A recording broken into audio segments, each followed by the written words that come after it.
হযরতে ওসমান রাদিয়াল্লাহু তাআলা আনহুর কাছে। হযরত ওমর ফারুক রাদিয়াল্লাহু তাআলা চাইলে তার ছেলে আব্দুল্লাহ ইবনে ওমর, তিনি এমন একজন যোগ্য ব্যক্তি ছিলেন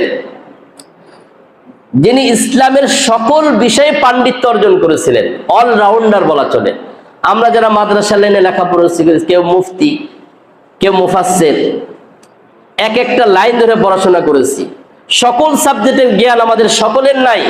কিন্তু হযরত ওমর ইবনে খাত্তাব রাদিয়াল্লাহু তাআলার ছেলে আব্দুল্লাহ ইবনে ওমর, তিনি ছিলেন অলরাউন্ডার, যোগ্য ব্যক্তি। তিনি কিন্তু ইচ্ছা করলে তার অবর্তমানে খেলাফতের দায়িত্ব তার ছেলের উপর কি করতে পারতেন, অর্পণ করতে পারতেন, কিন্তু তিনি করেন নাই। কারণ আল্লাহ রাসূল সাল্লাল্লাহু আলাইহি ওয়াসাল্লাম আদর্শের সাথে, শিক্ষার সাথে এই বিষয়টি নেই। আর ওমর রাদিয়াল্লাহু তাআলা আনহু চলে যাওয়ার পরে দায়িত্ব চলে আসলো হযরত ওসমান রাদিয়াল্লাহু তাআলা পরামর্শ করবে। হযরত ওসমান রাদিয়াল্লাহু আনহু প্রায় 12 বছর খেলাফতের দায়িত্ব পালন করলেন।